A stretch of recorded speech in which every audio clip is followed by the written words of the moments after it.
နာမည်ထွက်တဲ့ဟာတွေကလည်းဟိုဘယ်လိုပြောမလဲ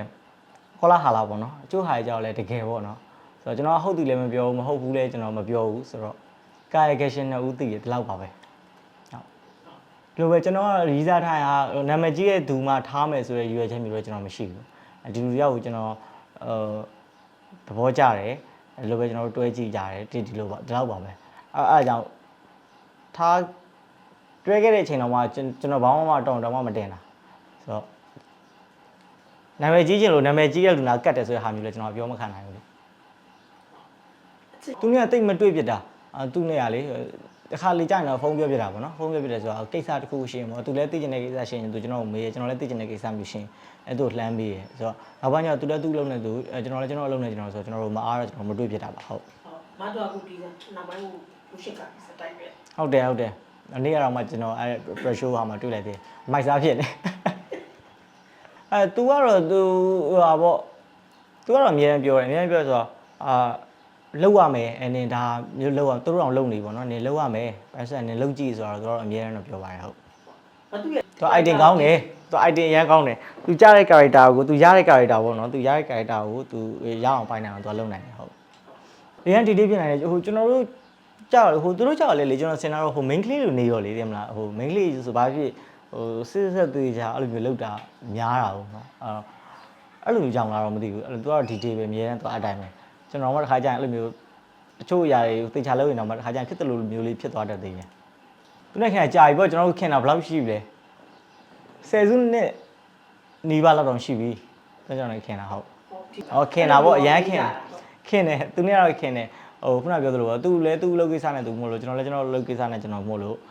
မတွေ့ပြတာမျိုးပဲရှိတယ်ကိစ္စရှင်းနေကျွန်တော်တို့ဖုန်းဆက်တယ်ပဲရှိပါတယ်ဟုတ်သူကဟိုဖြစ်တယ်ဘယ်လိုပြောမလဲရင်ဖွင့်လို့ရတယ်ပွင့်ဝင်လင်းလင်းအကုန်လုံးပြောလို့ရတယ်အဲ့လိုသူလည်းတစ်ခုဆိုကိုရင်ဖွင့်စရာရှင်းပွင့်ဝင်လင်းပြောတာပေါ့နော်ဆိုတော့ကိုလည်းတစ်ခုဆိုသူပွင့်ဝင်လင်းပြောလို့ရဘာလို့လဲဆိုတော့ဟို LGBT ချင်းဖြစ်နေတဲ့ခါကျတော့နှစ်ယောက်ဖြစ်တဲ့ခံစားချက်မျိုးကတူတာပေါ့ဟုတ်အိမ်ကလည်းလိုက်ပြောမရတော့ဆိုတော့အဓိကတော့အိမ်နဲ့ကတော့ဘယ်မိဘမှာတော့ကိုသားသမီးကိုတော့ဟိုဒီလိုကြီးပဲဖြစ်စေချင်တယ်မှာတော့မပါဘူးလေအကုန်လုံးအမင်ကလေးဆိုလည်းမင်ကလေးတိုင်းပဲဖြစ်စေချင်တယ်ယောက်ျားလေးဆိုလည်းယောက်ျားလေးတိုင်းပဲဖြစ်စေချင်တယ်ဒါပေမဲ့ကျွန်တော်တို့စိတ်ကလည်းငါငယ်တဲ့ကြွေးကြော်လာတော့မဟုတ်ဘူးလေဘယ်သူမှတော့ငါတော့ဟာမရဘူးငါတော့တုံပိုင်းဖြစ်ရမယ်လို့ပါဘယ်သူမှတော့ကြွေးကြော်လာတော့မဟုတ်ဒါပေမဲ့စိတ်အခြေအနေကစိတ်ထဲမှာဖြစ်လာတဲ့ဒီဖြစ်တည်မှုကြီးဖြစ်နေတော့လေနောက်ဆုံးကြောက်လဲအင်ရလဲဒါလက်ခံပေးလိုက်တဲ့အရာမျိုးလေးပေါ့ဟုတ်ဒီအရာအလုံးကတော့ဟိုမဖြစ်နိုင်ဘူးဆိုတော့မရှိဘူးပေါ့နော်အကုန်လုံးတော့ဖြစ်နိုင်တယ်ဒါပေမဲ့ဖြည်းဖြည်းချင်းတော့သွားရတာပေါ့လေဟိုချက်ချင်းလှုပ်ချက်ချင်းတော့ဒါတော့မဖြစ်ဘူးပေါ့ချိန်ကြီးအများကြီးတော့ကျွန်တော်ယူပြီးတော့စူးစမ်းခဲ့ရတာပါပဲအဲ့အတွက်ဒါရှင်းပြန်ကိုစိုက်ပြိုးတဲ့ဟာကိုရိတ်သိမ်းရတဲ့ပုံစံမျိုးပါပဲအမှန်တော့ကျွန်တော်နာမည်ကြီးထမင်းကကျွန်တော် play wine မဟုတ်ဘူးအရင်ယူသားတဲ့ကောင်လေးဘာလို့အရင်ကတော့ကွာဘယ်လိုပြောမလဲဟိုးရင်ကတော့ကိုလည်းနေငယ်တဲ့အချိန်တော့ဒါဗီဇတွေအများကြီးထားခဲ့ဘူးတယ်ထားခဲ့ဘူးရဲ့ဟိုငယ်တဲ့အချိန်ကျတော့ကျွန်တော်တို့ဘာမှမသိဘူးပေါ့နော်ဆိုတော့ဗီဇတွေအများကြီးထားခဲ့ဘူးတဲ့ဟာမှာလူတွေရဲ့အမြင်မှာအဲ့လိုပဲမြင်ကြတာပေါ့နော်ဆိုတော့ဒီကောင်ကရီးစားများတယ်ဘယ်လိုဖြစ်တယ်ဘာညာဆိုတော့တကယ်တော့ဟိုဖားអော်တာပဲမြင်တာလူတွေကမွေကြိုက်နေတာကိုသူကမမြင်ဘူးအနောက်မှာပါသေးလားတယောက်မကောင်းလို့တယောက်ပြောင်းသွားတာအမှန်တော့အဲ့ဒါပါပဲတချို့နာမည်ထွက်တဲ့ဟာတွေကလည်းဟိုဘယ်လိုပြောမလဲခေါ်လာဟာလာပေါ့နော်အချို့ဟာတွေကြောက်လဲတကယ်ပေါ့နော်ဆိုတော့ကျွန်တော်ဟုတ်တယ်လည်းမပြောဘူးမဟုတ်ဘူးလည်းကျွန်တော်မပြောဘူးဆိုတော့ကာယကရှင်နှစ်ဦးသိတယ်ဒီလောက်ပါပဲဟုတ်ဒီလိုပဲကျွန်တော်ကရီးစားထားတာနာမည်ကြီးတဲ့သူမှထားမယ်ဆိုတဲ့ရွေးချက်မျိုးတော့ကျွန်တော်မရှိဘူးဒီလူရောက်ကိုကျွန်တော်သဘောကျတယ်ဒီလိုပဲကျွန်တော်တို့တွဲကြည့်ကြတယ်ဒီလိုပါဒီလောက်ပါပဲအဲကြောင့်ထားတွဲခဲ့တဲ့အချိန်တော့မှကျွန်တော်ဘာမှတောင်းတမတင်တာဆိုတော့နာမည်ကြီးချင်လို့နာမည်ကြီးတဲ့လူနာကတ်တယ်ဆိုတဲ့ဟာမျိုးလဲကျွန်တော်ပြောမခံနိုင်ဘူးလေအရန်အခုတော့အရန်တင်ငိမ်သွားပြီကောင်လေးကငိမ်သွားပြီအရန်အခုအငိမ်လွန်နေပြီ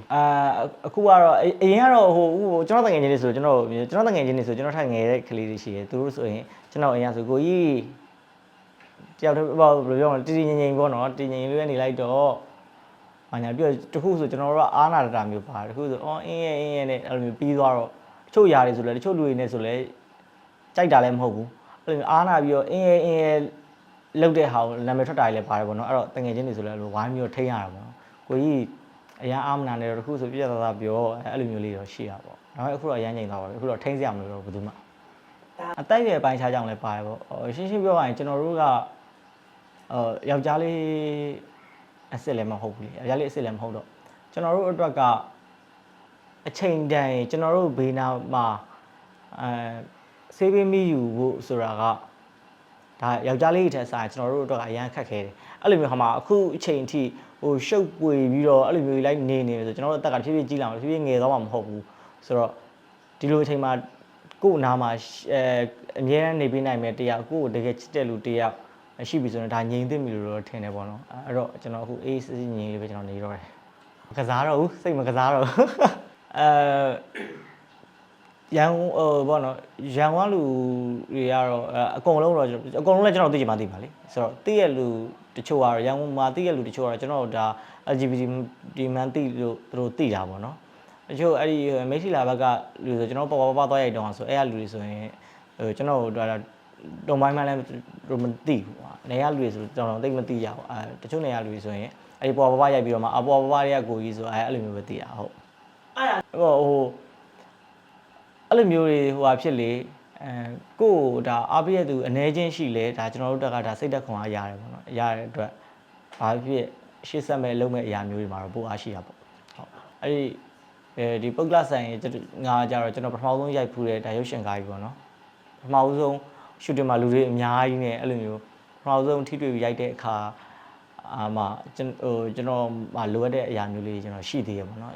ဆိုတော့အဲ့ဒီကယုံတင်တဲ့အခါကျရင်လည်းနားလည်မှုနဲ့ကြည့်ပြီးတော့အားပေးကြပါဦးလို့အခုဒါပြီးသွားတဲ့2 လလောက်တော့ရိုက်ခဲ့တဲ့ဒီ